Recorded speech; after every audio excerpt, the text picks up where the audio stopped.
Choose to challenge means everything to me. I have never been more behind an International Women's Day campaign message. I'm not going to call it a hashtag or a slogan. It's a message, it's an action, it's a mindset and a movement. I've never been more behind it than I am this one, because this is who I am and it embodies what I believe. And just as I was saying there about Megan, we've got to take everything that doesn't work or that we want to change, and we've got to do something about it. But that starts with choosing to challenge. It's about awareness. It's about understanding where things aren't equitable, or there's no parity, or there isn't fairness or justice. And there's lots of that in women's sport. You know, International Women's Day covers every single area of life and society. But for us here in sport, you know, we talk often about the lack of visibility, the lack of media coverage in front and back of newspapers, digitally and on TV.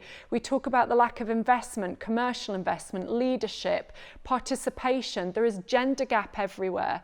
So choose to challenge for me is about recognizing what those challenges and barriers are, and then saying, what can I do about this? Because we can't just talk about it, we can't just moan about it, we can't just look at it and say, I don't like what I'm seeing, because nothing changes that way. We have to say, I'm going to challenge this, and we can do that with our voices.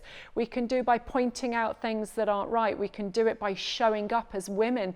Turn on the TV, you know, click on the links, follow the clubs, even if you're not necessarily into that sport, follow the players, the clubs, the sports, the athletes, buy the tickets when we can eventually get back into stadiums and arenas.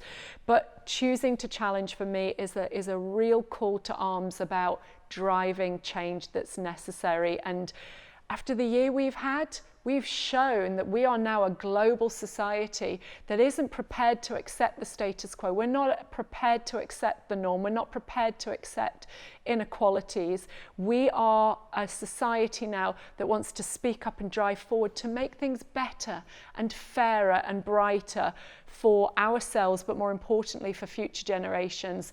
And I really hope that every industry, every woman and every male ally, every person gets behind International Women's Day message and starts to drive towards this better, fairer future. Well, you and I, Claire, we work in sport and we see it every day.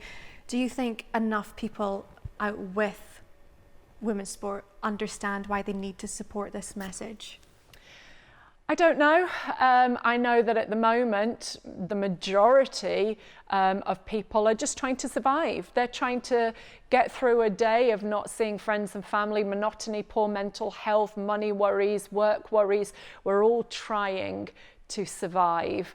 But what happens when habits form? So the world that we live in is a bunch of habits that have been formed. When a habit forms, you stop challenging it. So sometimes we don't even know or aren't aware of things that should be better because it's just not in our conscious.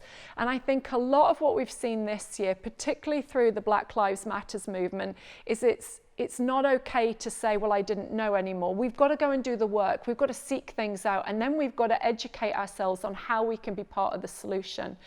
And that's everybody. So every sports editor right now, look at your content and know that if it does not feature women, disability sports, minority sports, you know, then you need to do better. If your sponsorship is all being invested into male sports and games, then change it and do better. If your board is not diverse and inclusive, then change it. But what we have to do is wake up, look around, look at ourselves, and then say, what small or big thing can I do that is going to drive this shift change? Because the world would be a better place. This isn't just about women coming out saying, give us more. This is about really driving a thriving, successful society, because everyone is considered, everyone is represented, and that can start today.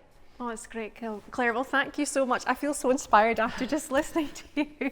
My pleasure. And thank you for joining us again on 360.